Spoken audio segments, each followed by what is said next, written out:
మనకు నెల్లూరు జిల్లాలోనో, కడప జిల్లాలో రొట్టెల పండుగ అని ఒకటి ఫేమస్ అయితది తెలుసా?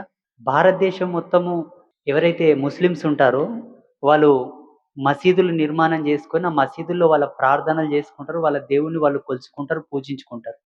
అవునా? క్రైస్తవులు చర్చిలు నిర్మాణం చేసుకొని, వాళ్ళు ప్రేయర్స్ చేసుకుంటారు, ప్రార్థనలు చేసుకుంటారు. వాళ్ళ ధర్మాన్ని వాళ్ళు పాటిస్తారు. అవునా? సంతోషం. మనమేం కట్టుకుంటాం? గుళ్ళు, గోపురాలు కట్టుకుంటాం గదా!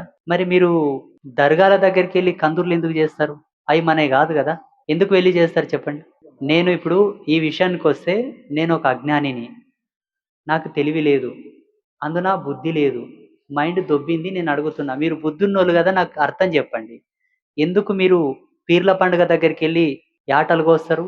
దర్గాల దగ్గరికెళ్లి యాటలు కోస్తారు, కందుర్లు జేస్తారు, ఉరుసులు జేస్తారు, రొట్టెల పండుగలు జేస్తారు. ఎందుకోసం జేస్తారు? ఇప్పుడు నా జ్ఞానం, నా నా పాడు జ్ఞానం, నా తెలివిలేని తక్కువ ప్రకారంగా నేనేం జెప్తా అంటే, మన సనాతన ధర్మంలో ఈ ప్రకృతి మాత ఒడి లోపల కొన్ని వేల మంది సాధువులు, సంతులు, యోగులు, సిద్ధపురుషులు, సన్యాసులు, తాపసులు, అఘోరాలు, నాగసాధువులు, దిగంబరులు, మంత్రజ్ఞులు, తంత్రజ్ఞులు, మఠాధిపతులు, పీఠాధిపతులు ఎందెందరో సిద్ధాంతులు, పురోహితులు, విప్రులు, అవధూతలు ఎందరో వచ్చిండ్రు మన దాంట్లో. కొన్ని కోట్ల మందొచ్చారు.